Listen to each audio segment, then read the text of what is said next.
রে মা, আমরা পাশের বনে একটা 2 তলা ঘাসের ঘর বানিয়েছি, আর আজকে থেকে আমরা ওই বাড়িতেই থাকবো। চলো সবাই, আমাদের দেরি হয়ে যাচ্ছে। এরপর ঈগল তার পরিবারকে নিয়ে তাদের নতুন বাড়িতে চলে যায়। একই কাণ্ড, আমার নতুন বাড়িতে এক ভিখারি এসে ঘুমিয়েছে। আয় ভিখারি আয়, ওঠ বলছি ওঠ। ঈগলের চিৎকার শুনে সেই ভিখারি বৃদ্ধার ঘুম ভেঙে যায়। আয় ভিখারি আয়, ঘুমানোর আর জায়গা পাসনি নাকি? শেষমেশ কিনা আমার এত বড় ঘরটার পাশেই তোকে ঘুমিয়ে পড়তে হলো। চলে যা বলছি, এক্ষুনি আমার বাড়ি থেকে চলে যা। ঠিক বলেছ ঈগল, এত টাকা খরচ করে বাড়ি কিনেছি, এই বাড়ির আশেপাশে একটা পিঁপড়াকেও প্রবেশ করতে দিব না। আমি অনেক দূরের পথ থেকে এসেছি রে বাবা, যেতে যেতে বড্ড ঘুম পেয়ে গিয়েছিল, তাই তোদের বাড়ির পাশে এসে ঘুমিয়েছিলাম। এজন্য তোরা আমার সাথে খারাপ ব্যবহার করছিস। এত অহংকার ভালো নয় রে। তোরা ধনী বলে গরিবদের এভাবে ছোট করে দেখিস না, এতে তোদের অমঙ্গল হবে। সামান্য এক ভিখারি হয়ে তুই আমাদের জ্ঞান দিচ্ছিস? বজ্জাত ভিখারি কোথাকার, যাও চলে যা বলছি। ওরে বাবা রে, মরে গেলাম রে, মরে গেলাম। তোরা আজ আমার সাথে এত খারাপ ব্যবহার করলি, এর ফল তোরা খুব শীঘ্রই পাবি।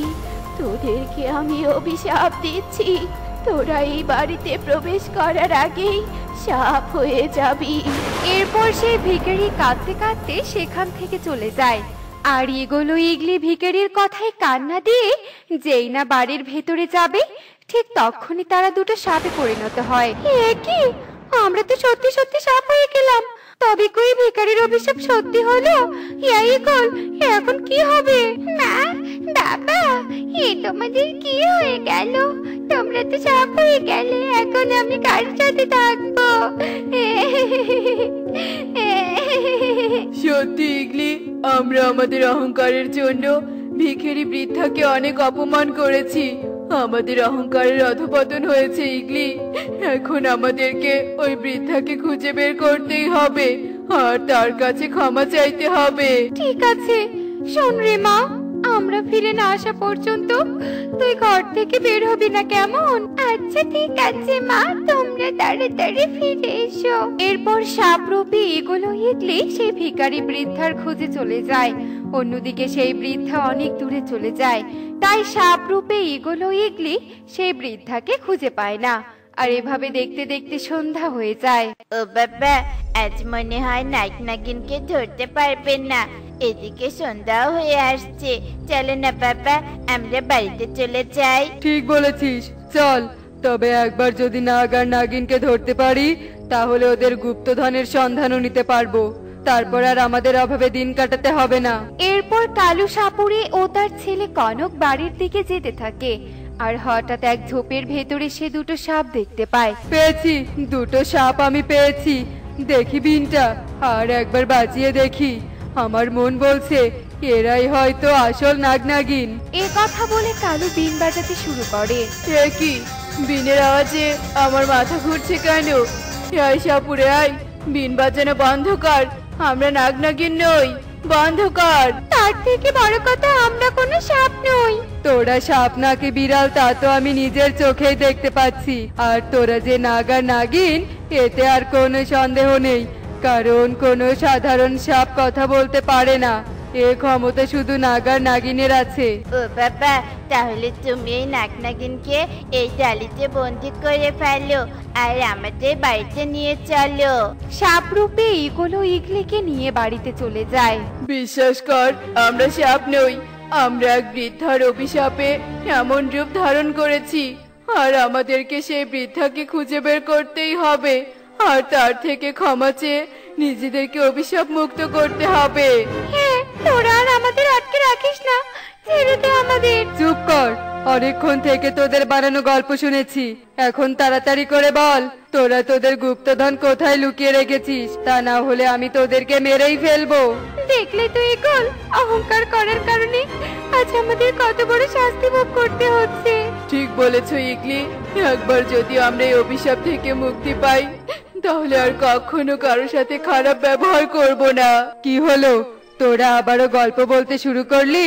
বুঝেছি, এইভাবে কোনো কাজ হবে না। এই কথা বলে কালু সাপুরে একটা লাঠি দিয়ে সাপ রূপী ইগল ও ইগলিকে মারতে থাকে, তবুও তাদের মুখ থেকে গুপ্তধনের কথা বের করতে পারে না। অনেক রাত হয়েছে কালু, আজকে ওদের ছেড়ে দাও। এসো, খাবার খেয়ে ঘুমাও। আজকে বাবা তোদেরকে ছেড়ে দিয়েছে, কিন্তু কাল তোদেরকে ঠিক মেরে ফেলবে। এখনো সময় আছে, গুপ্তধনের কথা আমাকে বল। যেভাবে হোক না কেন এই ছেলেকে বোকা বানিয়ে আমাদেরকে এখান থেকে পালাতেই হবে। আচ্ছা ঠিক আছে, তুই আমাদের সাথে আয়, আমরা তোকে গুপ্তধনের কাছে নিয়ে যাচ্ছি। সাপরূপে ইগলের কথায় কনক অনেক খুশি হয়ে যায় আর তাদের সাথে যেতে রাজি হয়ে যায়। এরপর কনক সাপরূপে ইগল ও ইগলের সাথে বনের ভেতরে চলে যায়। শোন কনক, তুই এখানেই থাক, আমরা তোর জন্য আমাদের গুপ্তধন নিয়ে আসছি। কেননা তোর মতো সাধারণ পাখি আমাদের গোপন গৃহে প্রবেশ করতে পারবে না। আচ্ছা ঠিক আছে, আমি এখানেই অপেক্ষা করছি। এরপর সাপরূপী ইগল ও ইগলি কনককে বোকা বানিয়ে সেখান থেকে পালিয়ে যায় আর কনক সেখানে দাঁড়িয়ে তাদের জন্য অপেক্ষা করতে থাকে।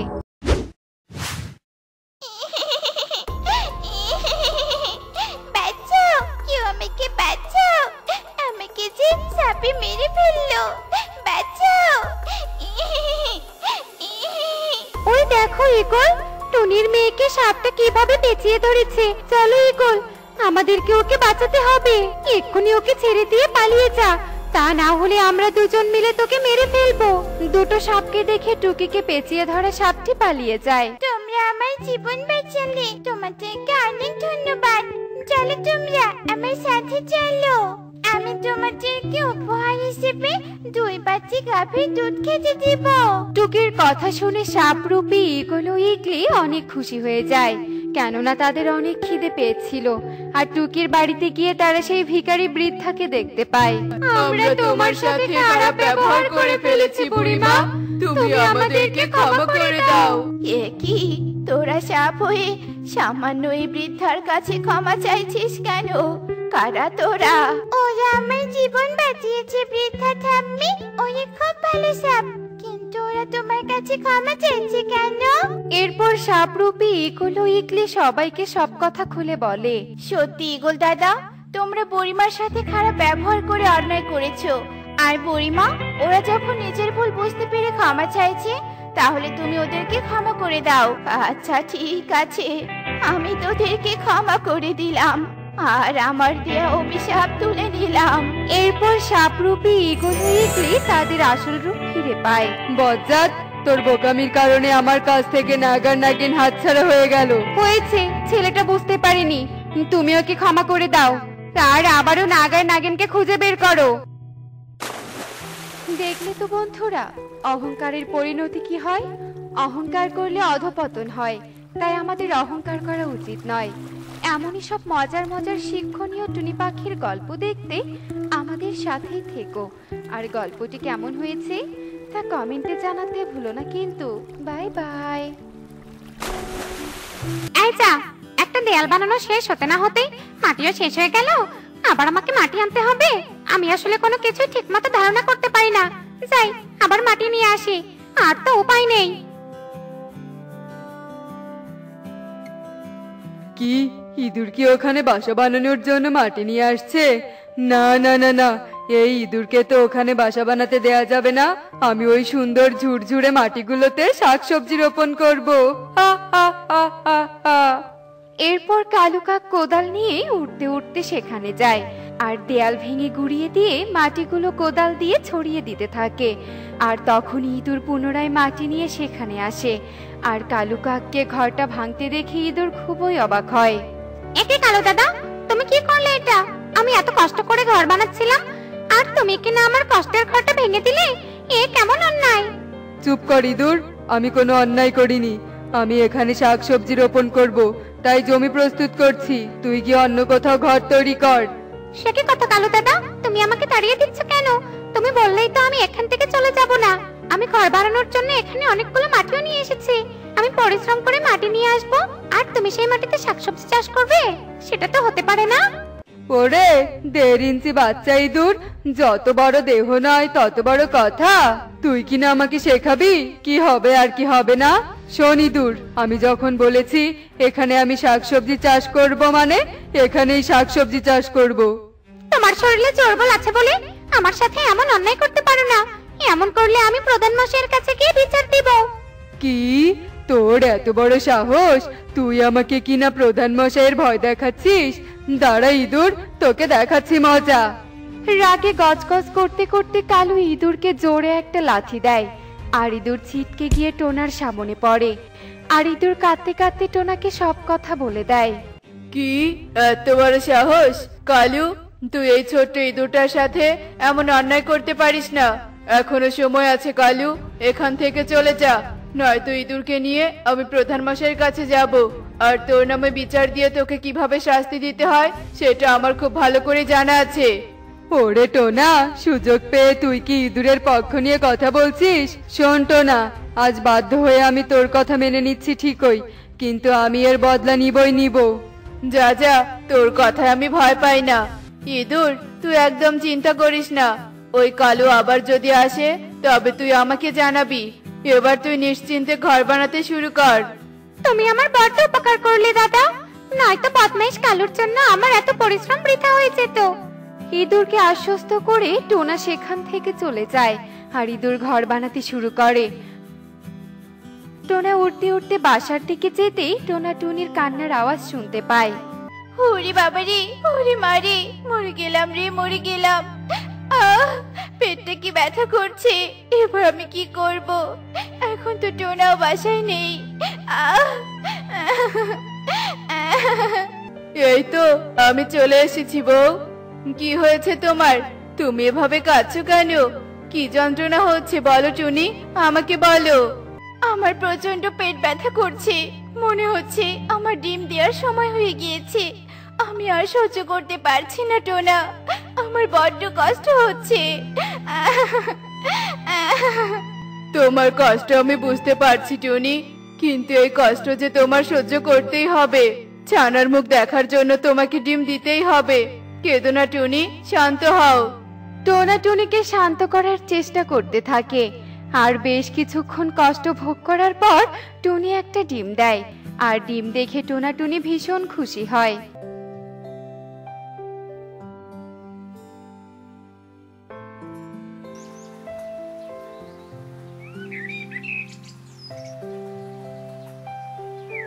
আরে টোনা দাদাজি, আজ আবার এতগুলো ফল তুলছো, ঘটনা কি বলো তো? ঘটনা কি তুমি জানো না নাকি সুখী দিদি? টুনি তো ডিম দিয়েছে, আর টুনির খাওয়ার জন্যই আজ বেশি বেশি ফল নিয়ে যাব। টুনি তো বড্ড কষ্ট পেয়েছে, শরীরটাও দুর্বল হয়ে গিয়েছে। টুনিকে বেশি বেশি খাওয়াতে হবে। নিশ্চয়ই, এখন টুনির জন্য সবসময় খাবার মজুত করে রাখতে হবে। কিন্তু টুনি যে ডিম দিয়েছে সেটা তো আমি আগে শুনিনি। তবে তো একবার টুনি ডিম দেখতে যেতেই হচ্ছে। যাবে ডিম দেখতে? তবে এক্ষুনি চলো না হয় আমার সাথে। আমি তো এখন বাসার দিকে যাব, অনেকক্ষণ তো তুললাম ফল। টোনার কথা শুনে সুখী যেতে রাজি হয়। টোনা ও সুখী একসাথে উড়াল দেয়। দুজনে উঠতে উঠতে টুনিদের বাসায় যায়, আর টুনির ডিম দেখে সুখী অনেক খুশি হয়। যাক টুনি, তবে এবার তুইও মা হতে চলেছিস। প্রার্থনা করি তোর ডিম ফুটে ফুটফুটে একটা ছানা বের হোক। কিন্তু টুনি, টোনা দাদা, তোমরা কি ভুলে গেছো আর কয়েকদিন পরে তো বর্ষাকাল শুরু হবে? এই ছাউনি ছাড়া বাসায় ডিম নিয়ে থাকবে কি করে, আর ছানায় নিয়ে বা থাকবে কি করে? তাই তো আমারও এই কথা মনে হয়েছিল। টোনা, এবার কিন্তু আমাদের নতুন ঘর বানানো দরকার। বাঁশ কাঠ দিয়ে শক্তপোক্ত একটা ঘর বানাতে হবে, যাতে ছানা নিয়ে নির্ভয়ে থাকতে পারি। বড্ড চিন্তায় পড়ে গেলাম।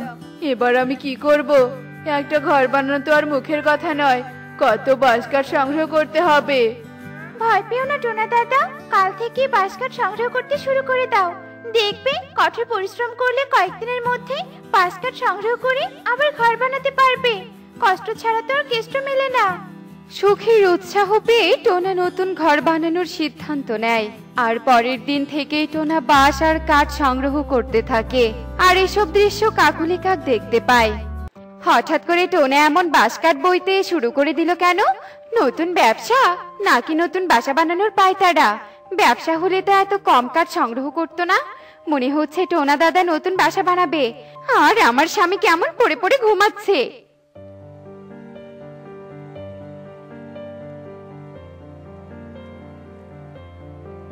আরে আরে, বৃষ্টি এলো কোথা থেকে? ভিজে গেলাম রে, ভিজে গেলাম। ভিজবে গো ভিজবে, এভাবে পড়ে পড়ে ঘুমালে নিশ্চিত বর্ষাকালে ভিজবে। বলছি ঘরটা তো নড়বড়ে হয়ে গিয়েছে, সামান্য বাতাস এলেই তো ঘর ভেঙে যাবে। এবার তো একটা ঘর বানানো দরকার। কি এসব কথা বলার জন্যই কি তুমি আমাকে ডাকলে নাকি? শোনো কাকুলি, শরীরের ক্যালোরি ক্ষয় করে বাঁশকাঠ জোগাড় করে বাসা বানাতে পারবো না। ওরে মূর্খ, বুদ্ধি থাকলে শরীরের ক্যালোরি ক্ষয় করতে হয় নাকি? জানালা দিয়ে তাকিয়ে দেখো। এরপর যদি তোমার বুদ্ধির দরজা না খোলে তবে আমি না হয় তোমাকে বুঝিয়ে দিব। আরে বাস, টোনা কি বাসা তৈরি করার জন্য এসব করছে নাকি? ওরে আমার সুন্দরী বুদ্ধিমতী বউ, আগে বলবে তো। আচ্ছা, নতুন ঘর আমি বানাবো, তবে বাঁশকাঠ সংগ্রহ করে নয়। হা হা হা হা হা। কালুর ইশারা বুঝে কাকুলি অট্টহাসি হাসতে থাকে।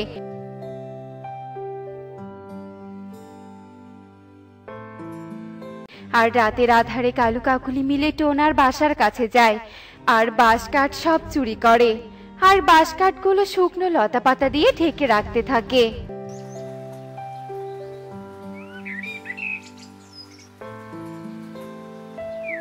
এ কি কাণ্ড! বাঁশকাঠের বোঝা কোথায়? হায় হায় রে, এতগুলো বাঁশকাঠ কে চুরি করলো রে? হায় হায় রে! কি? কিসের চুরি? মানেটা কি? আরে সত্যি তো, বাঁশকাঠগুলো নেই। আমার পরিশ্রমের এসব জিনিস চুরি হয়েছে। আমি বুঝতে পেরেছি টুনি, এ কাজ কে করেছে। তুমি শান্ত হও, আমি এক্ষুনি যাব প্রধান মশাইয়ের কাছে বিচার নিয়ে। এরপর টোনা পাখি প্রধান ঈগলের কাছে যায় আর চুরির পুরো ঘটনা খুলে বলে, আর সন্দেহভাজন পাখির নামও বলে দেয়। বলছিস কি টোনা, কালু তোকে হুমকিও দিয়েছিল? হতেও পারে কালু এ কাজ করেছে। তবে চল আগে কালুর কাছে যাই। আরে প্রধান মশাই যে, আপনি হঠাৎ করে আমার বাড়িতে? তোর নামে টোনা অভিযোগ করেছে। তুই কি টোনার বাসার কাঠ চুরি করেছিস নাকি? না না প্রধান মশাই, টোনা মিথ্যে বলেছে। এই কালু কখনো চুরি চামারি করে না। টোনা আমার নামে মিথ্যে অভিযোগ দিয়েছে প্রধান মশাই। কি? আমি মিথ্যে অভিযোগ দিয়েছি? তবে ওটা কিসের স্তূপ প্রধান মশাই? ওই স্তূপটা আমি দেখতে চাই। না না, ওখানে কিছু নেই, সর তুই। টোনা নয়, তুই সরে যা এক্ষুনি, নয়তো তোর রক্ষে রাখবো না। ঈগলের হুমকি শুনে কালু সরে যেতে বাধ্য হয়, আর টোনা লতাপাতার স্তূপ থেকে কিছু লতাপাতা সরাতে বাসার কাঠ বেরিয়ে আসে। আর কালু কাকুলি চোর প্রমাণিত হলে ঈগল তাদের বন্দি করে। দেখলে তো বন্ধুরা, অপরাধী যতই চালাক হোক না কেন, কোনো না কোনো চিহ্ন রেখেই যায়। এমনই সব মজার মজার শিক্ষণীয় টুনি পাখির গল্প দেখতে আমাদের সাথেই থেকো। আর গল্পটি কেমন হয়েছে তা কমেন্টে জানাতে ভুলো না কিন্তু। Bye bye.